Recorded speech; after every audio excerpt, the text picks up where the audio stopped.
Nous entamons l'interrogatoire. Présentez-nous le projet Tandem. Oui.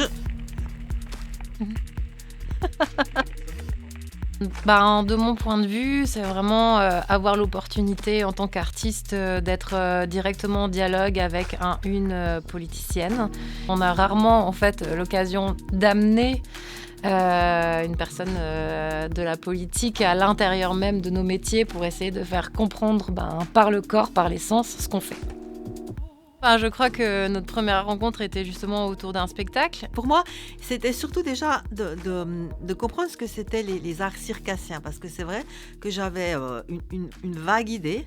Donc forcément cirque, mais cirque chapiteau avec des jongleurs, des chiens savants, des clowns. Enfin, pour moi, c'était une vision assez inconnue. C'était une rencontre, je dirais, proche de l'introspection, quelque part, parce que l'art circassien, comme elle l'a développé, ça t'interroge, ça te questionne en tant que femme. Et c'est vrai que je suis sortie de là avec beaucoup d'admiration. On est passé d'un cirque traditionnel qui, du coup, engage des numéros et les monte les uns après les autres. Et maintenant, dans le cirque contemporain, en fait, on a complètement une autre logique de création. Ça fait qu'on a des fois 3 mois, 4 mois, 6 mois en fait, de recherche au plateau pour écrire les corps, pour écrire les propos, pour mettre en scène. C'est vrai que d'expliquer à des politiques qu'on a besoin en fait d'avoir 3 mois où on est 6 sur un plateau plus 4 dans l'équipe artistique, et en fait on a besoin de salaire pour toutes ces équipes pour pouvoir créer.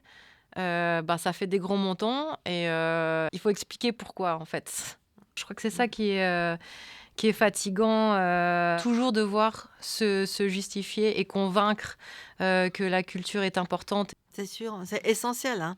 C'est vraiment essentiel. Et puis, c'est une façon justement de créer, de co-créer ce monde meilleur et le bien-être des gens, des individus vers lesquels on aspire. Je pense qu'il y a aussi un travail sur la structuration de la formation. Je dis pas qu'il faut forcément avoir un bachelor en art du cirque. Je dis juste qu'il faut permettre en fait aux jeunes qui vont se former à l'extérieur, qu'ils puissent être reconnus en fait dans leur formation, et comment on leur laisse la place pour revenir, parce qu'il y a un peu la fuite des talents encore en Suisse. Ça, c'est un point important. Et c'est en lien avec la valorisation, je dirais, de la culture en général. Parce que c'est vrai que la fuite de cerveau, c'est grave quelque part.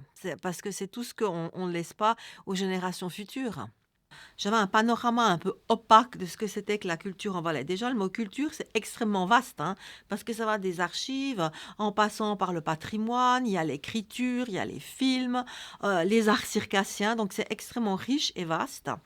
Je trouve très très bien qu'ils se soient groupés en cartel, parce que maintenant il y a une fêtière, il y a des responsables, on a une personne de contact si on a des questions en tant que politicienne à poser. Voilà, il y a une volonté de la part de tous les actrices de se mettre ensemble et de proposer des projets, de proposer de se rendre visible.